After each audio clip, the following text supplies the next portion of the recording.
Hello student, channel free এডুর বিজ্ঞান ক্লাসে তোমাদের স্বাগত জানাই। আমরা পড়ছি জীবন প্রক্রিয়াসমূহ, লাইফ প্রসেসেস, যা এনসিইআরটি ক্লাস 10 বায়োলজি চ্যাপ্টার 6। আমাদের আজকের আলোচ্য বিষয় নিউট্রিশন বা পুষ্টি। তো চলো প্রথমে আমরা পুষ্টির সংজ্ঞাটা জেনে নিই, তারপর আমরা বিস্তারিত আলোচনা করব। সজীব বস্তুর দেহের বিভিন্ন চাহিদা পূরণ করার জন্য সজীব বস্তুকে খাদ্য গ্রহণ করতে হয়। খাদ্য মধ্যস্থ পরিপোষক বা খাদ্যের উপাদান যে পদ্ধতিতে সজীব বস্তুর দেহে গৃহীত হয়ে বিভিন্ন ধাপের মাধ্যমে দেহের বৃদ্ধি সাধন এবং ক্ষয়পূরণ ঘটায় এবং খাদ্য মধ্যস্থ স্থিতিশক্তিকে ব্যবহারযোগ্য শক্তিতে রূপান্তরিত করার মাধ্যমে জীবনের মৌলিক ধর্মগুলি পালন করে তাকে পুষ্টি বলে। ইংরেজিতে যাকে আমরা বলি নিউট্রিশন। তো আমরা সবাই জানি যে আমাদেরকে খাদ্য গ্রহণ করতে হয়। খাদ্য যদি গ্রহণ না করি তাহলে কি হবে? একদিন, দুদিন, 3 দিন, একদিন আমরা নিস্তেজ হয়ে পড়বো, হয়তো আমরা মারাও যেতে পারি। তো খাদ্য গ্রহণ আমাদের বাঁচার জন্য করতে হয়। শুধু প্রাণীদেরই নয়, উদ্ভিদেরকেও খাদ্য গ্রহণ করতে হয়। যদিও খাদ্য গ্রহণের যে পদ্ধতি সেটা উদ্ভিদের সঙ্গে প্রাণীদের অনেক পার্থক্য আছে। আমরা এই চ্যাপ্টারে বিস্তারিত আলোচনা করব। খাদ্য গ্রহণ করার পর খাদ্য মধ্যস্থ যে পরিপোষক বা খাদ্যের উপাদান থাকে সেটা যে পদ্ধতিতে সজীব বস্তুর দেহে গৃহীত হয়ে বিভিন্ন ধাপ, স্টেপ বাই স্টেপ অনেকগুলি ধাপ থাকবে, বিভিন্ন ধাপের মাধ্যমে দেহের বৃদ্ধি সাধন ঘটে। আমরা যখন ছোট্ট ছিলাম তখন আমাদের দেহের যা দৈর্ঘ্য প্রস্থ ছিল সেটা নিশ্চয়ই আমরা যখন বড় হয়েছি, অনেক বড় তার আকৃতিতে এবং আয়তনে আমরা বৃদ্ধি পেয়েছি। ঠিক এরকম একটি গাছ যখন ছোট থাকে তার যে দৈর্ঘ্য থাকে সেটা যখন বড় হয় তখন তার দৈর্ঘ্যে অনেক পরিবর্তন আসে, তার বৃদ্ধি সাধন হয়। তাছাড়া ক্ষয়পূরণ, এই সমস্ত বিষয়গুলি সংঘটিত হয়। শুধু তাই নয়, খাদ্য মধ্যস্থ স্থিতি শক্তিকে ব্যবহারযোগ্য শক্তিতে রূপান্তরিত করে জীবনের যে মৌলিক ধর্মগুলি, মৌলিক ধর্ম মানে খাদ্যের পাচন, খাদ্য থেকে শক্তি সংগ্রহ করা, শ্বসন, এই সমস্ত বিষয়গুলো, পরবর্তী সময় জনন, এই সমস্ত বিষয়গুলো পালন করা হয় এবং এই টোটাল প্রক্রিয়াটাকে আমরা একসঙ্গে বলি পুষ্টি বা নিউট্রিশন। যদি খাদ্য আমরা না খেতাম তাহলে এই প্রক্রিয়া কিন্তু সম্পন্ন হতো না। তাই পুষ্টির একটি বিশেষ গুরুত্ব আছে প্রাণী দেহে বা উদ্ভিদ দেহে, যাই বলো, পুষ্টির একটি বিশাল গুরুত্ব এক্ষেত্রে বর্তমান। তো এই যে পুষ্টি বা নিউট্রিশন, তাকে আমরা কয়েকটি ভাগে বিভক্ত করব। প্রথম যে ভাগ সেটা হচ্ছে স্বভোজী পুষ্টি, যাকে ইংরেজিতে আমরা বলবো হোলোফাইটিক নিউট্রিশন, এবং পরভোজী পুষ্টি, যাকে আমরা বলবো হেটেরোট্রফিক নিউট্রিশন। তো স্বভোজী পুষ্টি কি এবং পরভোজী পুষ্টি কি আমরা বিস্তারিত আলোচনায় আসছি। তার আগে আরো জেনে নিই পরভোজী পুষ্টিকে আবার কয়েকটা ভাগে ভাগ করা হয়। প্রথম ভাগটা হলো মৃতজীবী বা সেপ্রোফাইটিক নিউট্রিশন। দ্বিতীয় ভাগটা হলো পরজীবী, যাকে আমরা ইংরেজিতে বলবো প্যারাসাইটিক নিউট্রিশন, এবং মিথুজীবী, যাকে আমরা ইংরেজিতে বলি সিম্বায়োটিক নিউট্রিশন, এবং হোলোজোয়িক পুষ্টি বা হোলোজোয়িক নিউট্রিশন। তো এই হচ্ছে পুষ্টির বিভিন্ন ভাগগুলো। তো এই ভাগগুলো আমাদের মনে রাখতে হবে। আমি তোমাদেরকে অনুরোধ করছি, ভালো রেজাল্ট পেতে গেলে এই ভাগগুলো তোমরা খাতায় অবশ্যই লিখে রাখো। তো চলো এবার প্রথমে আমরা আলোচনা করি সবুজী পুষ্টি বা হোলোফাইটিক নিউট্রিশন সম্পর্কে। যে পদ্ধতিতে সজীব বস্তু শক্তির সাহায্যে অজৈব কাঁচামালকে কাজে লাগিয়ে নিজ দেহে খাদ্য উৎপন্ন করতে সক্ষম হয় তাকে স্বভোজী বা হোলোফাইটিক বা অটোট্রফিক পুষ্টি বলে।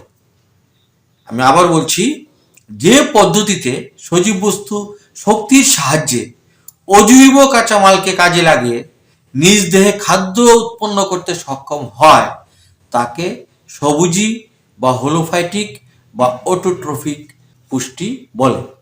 আলোককে কাজে লাগিয়ে যারা খাদ্য তৈরি করে তাদের বলে ফটো অটোট্রপস। আমরা সালোক সংশ্লেষ বা ফটোসিনথেসিস সম্পর্কে নিশ্চয়ই শুনেছি। উদ্ভিদ, সবুজ উদ্ভিদ, অর্থাৎ যে সকল উদ্ভিদের পাতা সবুজ রঙের হয়, অর্থাৎ যার মধ্যে ক্লোরোফিল নামক একটি রঞ্জক পদার্থ বর্তমান, সেই সকল উদ্ভিদ আলোককে কাজে লাগিয়ে তার খাদ্য তৈরি করে, তাকে আমরা বলি ফটোসিনথেসিস বা সালোক সংশ্লেষ। নিশ্চয়ই আমরা জানি কি করে ফটোসিনথেসিস বা সালোক সংশ্লেষ প্রক্রিয়া হয়। তো আমরা জানি গাছের পাতা সবুজ রঙের হয়, কারণ কি? গাছের পাতায় থাকে ক্লোরোফিল নামক একটি রঞ্জক পদার্থ, এবং এই পাতাগুলো এমনভাবে ছড়িয়ে থাকে যাতে সূর্যের আলো পৌঁছতে পারে। তো সূর্যের আলো গাছের পাতায় এসে পড়ে, অর্থাৎ ক্লোরোফিলে এসে পড়ে, এবং গাছ মূল দিয়ে সে খনিজ লবণ এবং জলকে শোষণ করে পাতায় নিয়ে পৌঁছায়। তারপর একটি রিয়েকশন হয়, যে রিয়েকশনের ফলে গ্লুকোজ তৈরি হয়, অর্থাৎ খাদ্য তৈরি হয়। তো গাছের এই যে খাদ্য তৈরি করার প্রক্রিয়া, সেটাকে আমরা বলি ফটোসিনথেসিস বা সালোক সংশ্লেষ। এর সংজ্ঞাটা যদি আমাদের বলতে হয়, যে জৈব রাসায়নিক পদ্ধতিতে সৌরশক্তির সাহায্যে ক্লোরোফিল যুক্ত কোষের ভিতর কার্বন ডাইঅক্সাইড ও জলের বিক্রিয়ায় জৈব খাদ্য উৎপন্ন ঘটে, তাকে সালোক সংশ্লেষ বা ফটোসিনথেসিস বলে। তার যে কেমিক্যাল রিয়েকশন সেটা হচ্ছে এরকম: 6CO2 অর্থাৎ 6 অণু কার্বন ডাইঅক্সাইড প্লাস 12H2O অর্থাৎ 12 অণু জল, সঙ্গে সূর্যের আলোর প্রয়োজন হবে এবং ক্লোরোফিল অর্থাৎ সবুজ রঙের যে রঞ্জক পদার্থ সেটার প্রয়োজন হবে। বিক্রিয়া করে কি উৎপন্ন করছে? এক অণু গ্লুকোজ উৎপন্ন করছে, অর্থাৎ C6H12O6 উৎপন্ন করছে, সঙ্গে 6 অণু জল এবং 6 অণু অক্সিজেন উৎপন্ন করছে। যে অক্সিজেন আমরা কাজে লাগাই, অর্থাৎ যে অক্সিজেন নিয়ে আমরা বেঁচে থাকি আমাদের শ্বাস প্রশ্বাসের সময়, এবং জল সেটা তৈরি করছে। সবুজ উদ্ভিদ খাদ্য তৈরি করছে তার নিজের জন্য, এবং তার উপরেই ভিত্তি করে আমরা পরবর্তী সময় দেখব যে আমরাও পরোক্ষ বা প্রত্যক্ষভাবে সেই সবুজ উদ্ভিদের উপর খাদ্যের জন্য নির্ভরশীল হই। তাছাড়া আমাদের বাঁচার জন্য অক্সিজেন সবুজ উদ্ভিদ প্রদান করে। তো এই হচ্ছে ফটোসিনথেসিস বা সালোক সংশ্লেষ। সবুজি পুষ্টি, অর্থাৎ উদ্ভিদ তার নিজের দেহেই নিজের খাদ্য তৈরি করতে পারে, এই যে পুষ্টি পদ্ধতি, যাকে আমরা বলি হোলোফাইটিক নিউট্রিশন বা সবুজি পুষ্টি। এছাড়াও কেমোঅটোট্রফস নামে আরেক ধরনের পুষ্টি আছে, সেটাকেও আমরা সবুজি পুষ্টি বলি। কিছু ব্যাকটেরিয়া যারা সরল অজৈব যৌগের জারণের সময় নির্গত রাসায়নিক শক্তি ব্যবহার করে জৈব খাদ্য উৎপন্ন করতে পারে, এবং তাদের যে পুষ্টি, সেই পুষ্টিকে আমরা বলি কেমোঅটোট্রফস। উদাহরণস্বরূপ বলতে হয় আয়রন ব্যাকটেরিয়া, তার যে পুষ্টি পদ্ধতি সেটা সবুজি পুষ্টি অর্থাৎ হোলোফাইটিক নিউট্রিশন, কিন্তু সেটা কেমোঅটোট্রফস। নাইট্রোসোমোনাস ব্যাকটেরিয়া সেটাও কেমোঅটোট্রফস পদ্ধতিতে তার নিজের খাদ্য নিজে তৈরি করে। মিথেনোজেন্স ব্যাকটেরিয়া সেটাও কেমোঅটোট্রফসের আরেকটি উদাহরণ। তো আমরা নিশ্চয়ই বুঝতে পেরেছি সবুজি পুষ্টি কি। তো পুষ্টির যে মূল ভাগ, তার মধ্যে আরেকটা যেটা ভাগ আলোচনায় এখনো আসেনি, সেটা হচ্ছে পরভোজী পুষ্টি বা হেটেরোট্রফিক নিউট্রিশন, যাকে আমরা আবার বেশ কয়েকটা ভাগে ভাগ করি। এই বিস্তারিত পরভোজী পুষ্টি নিয়ে বিস্তারিত আমরা আলোচনা করব আমাদের পরের ক্লাসে। তবে আজকের এই ক্লাসে আমরা পরভোজী পুষ্টি বা হেটেরোট্রফিক নিউট্রিশন কি সেটা আমাদের একটু ধারণা নেওয়া প্রয়োজন। যে পুষ্টি পদ্ধতিতে জীব তার বাইরের পরিবেশ থেকে খাদ্য উপাদান গ্রহণ করে বেঁচে থাকে তাকে পরভোজী পুষ্টি বলে। উদাহরণ খোঁজার জন্য অন্য কোথাও যেতে হবে না।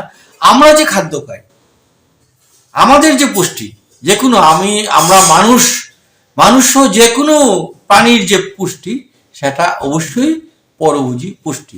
কারণ আমাদের খাদ্য আমরা নিজেরা তৈরি করতে পারি না। উদ্ভিদ যেটা পারে, সবুজ উদ্ভিদ যেটা পারে বা সবুজী পুষ্টি সম্পন্নকারী যে সকল সজীব বস্তু যেটা পারে, আমরা কিন্তু সেটা পারি না। আমরা কিন্তু খাদ্যের জন্য প্রত্যক্ষ বা পরোক্ষভাবে উদ্ভিদের উপর নির্ভরশীল, অর্থাৎ সবুজী পুষ্টি সম্পন্ন সজীব বস্তুর উপর আমরা নির্ভরশীল। তো আমাদের যে পুষ্টি, সেই পুষ্টিটাকে আমরা বলি পরভোজী পুষ্টি। আর যে সকল জীব বাইরের পরিবেশ থেকে জৈব পরিপোষক গ্রহণ করে পুষ্টি পদ্ধতি সম্পন্ন করে বেঁচে থাকে তাদের পরভোজী জীব বলে। অর্থাৎ আমরা মানুষ অবশ্যই একটি পরভোজী জীব।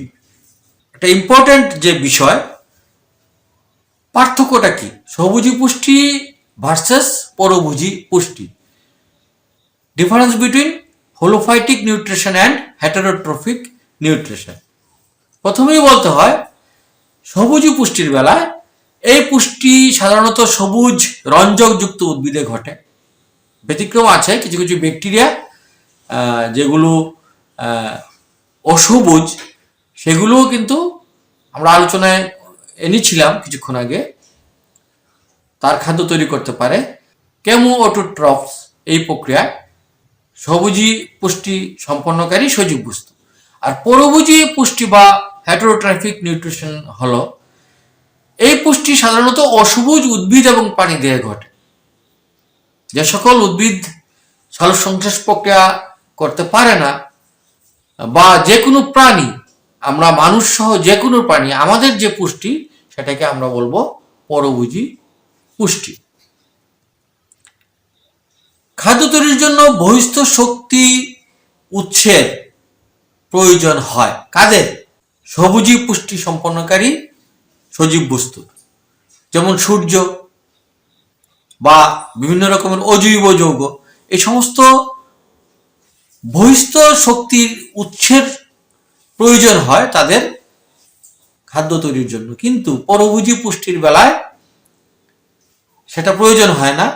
পরভোজী পুষ্টি সম্পন্নকারী সজীব বস্তুরা সবুজীদের থেকে প্রত্যক্ষ বা পরোক্ষভাবে পরভোজীরা শক্তি সংগ্রহ করে বেঁচে থাকে। তারপরের যে পয়েন্ট আসছে, সবুজী পুষ্টির বেলায় নিজ দেহে খাদ্য তৈরির জন্য বিভিন্ন ধরনের অজীব বস্তু যেমন জল, কার্বন ডাইঅক্সাইড ব্যবহার করে, কিন্তু পরভোজী পুষ্টি সম্পন্ন জীবরা কোনো অজৈব বস্তুর ব্যবহার করে না। এই ধরনের পুষ্টি পদ্ধতিতে, অর্থাৎ সবুজী পুষ্টি পদ্ধতিতে খাদ্য গ্রহণ ও পরিপোষকের প্রয়োজন হয় না। উদ্ভিদের আলাদা করে আমাদের মতো করে খেতে হয় না বা সেই খাদ্যকে হজম করার কোনো প্রয়োজন হয় না। আমাদের যেমন পৌষ্টিকতন্ত্র আছে, খাদ্যকে হজম করার জন্য যেটা প্রয়োজন, উদ্ভিদের আলাদা করে সেটা প্রয়োজন হয় না। কিন্তু পরভোজী পুষ্টি বা হেটারোট্রফিক নিউট্রিশনের বেলায় জটিল জৈব বস্তুকে সরল ও দ্রাব্য উপাদানে পরিণত করার জন্য বহুকোষীয় এবং অন্তঃকোষীয় পরিপাক করতে হয়, পরিপাক দেখা যায়, যেটা মানুষ যে কোনো প্রাণীদের ক্ষেত্রে সেটা ঘটে থাকে। যারা সবুজী পুষ্টি সম্পন্ন সজীব বস্তু তাদেরকে আমরা বলি উৎপাদক, আর পরভোজী পুষ্টি সম্পন্ন যে সজীব বস্তু তাদেরকে আমরা বলি খাদক। তাহলে নিশ্চয়ই পুষ্টি উপর আমাদের যে প্রথম ক্লাস, এখানে যে যা যা আমরা আলোচনা করেছি তোমরা নিশ্চয়ই বুঝতে পেরেছ। আগামী ক্লাসে আমরা পরভোজী পুষ্টি নিয়ে ডিটেলস আলোচনা করব, এবং আমাদের এই ক্লাসগুলি যদি তোমরা ফলো করতে থাকো নিশ্চয়ই পরীক্ষায় তোমরা ভালো রেজাল্ট করবে। তো দেখা হবে পরবর্তী ক্লাসে নতুন আরেকটি বিষয় নিয়ে। বিষয়টা অলরেডি বলে দিয়েছি। ততক্ষণ ভালো থাকো, সুস্থ থাকো।